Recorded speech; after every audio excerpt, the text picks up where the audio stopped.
नमस्कार दोस्तों, आपका एक बार फिर से स्वागत है भक्ति मंत्र में। दोस्तों, हम लोग भी अपने जीवन में कई बार ऐसी परिस्थितियों से दो चार होते रहते हैं। किसी काम को करने से पहले या किसी समस्या के सामने आने पर उसका निराकरण करने से पहले ही हमारा आत्मविश्वास डगमगा जाता है और हम प्रयास किए बिना ही हार मान लेते हैं। ऐसी ही एक बात मैं कहानी के माध्यम से आपको बताने जा रही हूँ, जिससे आपको हार मानने से पहले एक बार ये बात जरूर सुन लेनी चाहिए। एक समय की बात है, एक राज्य में एक प्रतापी राजा राज करता था। एक दिन उसके दरबार में एक विदेशी नागरिक आया और उसने राजा को एक सुंदर पत्थर उपहार स्वरूप प्रदान किया।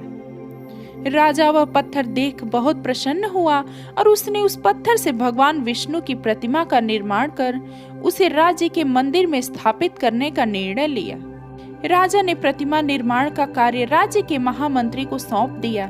महामंत्री उस राज्य के सर्वश्रेष्ठ मूर्तिकार के पास गया और उसे वह पत्थर देते हुए बोला कि महाराज मंदिर में भगवान विष्णु की प्रतिमा स्थापित करना चाहते हैं। 7 दिन के भीतर इस पत्थर से भगवान विष्णु की प्रतिमा तैयार कर राजमहल पहुंचा देना। इसके लिए तुम्हें 50 स्वर्ण मुद्राएं दी जाएंगी। 50 स्वर्ण मुद्राएं की बात सुनकर मूर्तिकार खुश हो गया और महामंत्री के जाने के बाद प्रतिमा का निर्माण शुरू कर दिया। अपने औजारों में से उसने एक हथौड़ा लिया और पत्थर तोड़ने के लिए उस पर हथौड़े से वार करने लगा, किंतु पत्थर जस का तस रहा। मूर्तिकार ने हथौड़े के कई बार पत्थर पर किए, किंतु पत्थर नहीं टूटा। 50 बार प्रयास करने के बाद मूर्तिकार ने अंतिम बार प्रयास करने के उद्देश्य से हथौड़ा उठाया, किंतु यह सोचकर हथौड़े पर प्रहार करने के पहले ही उसने अपना हाथ खींच लिया कि जब 50 बार वार करने से पत्थर नहीं टूटा तो अब क्या टूटेगा।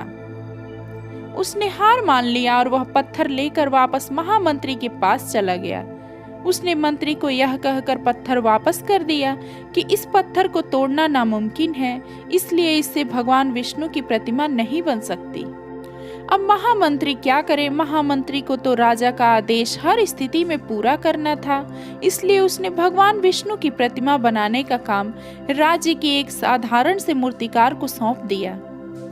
पत्थर लेकर मूर्तिकार ने महामंत्री के सामने ही उस पर हथौड़े से प्रहार किया और वह पत्थर एक बार में ही टूट गया। पत्थर टूटने के बाद मूर्तिकार प्रतिमा बनाने में जुट गया।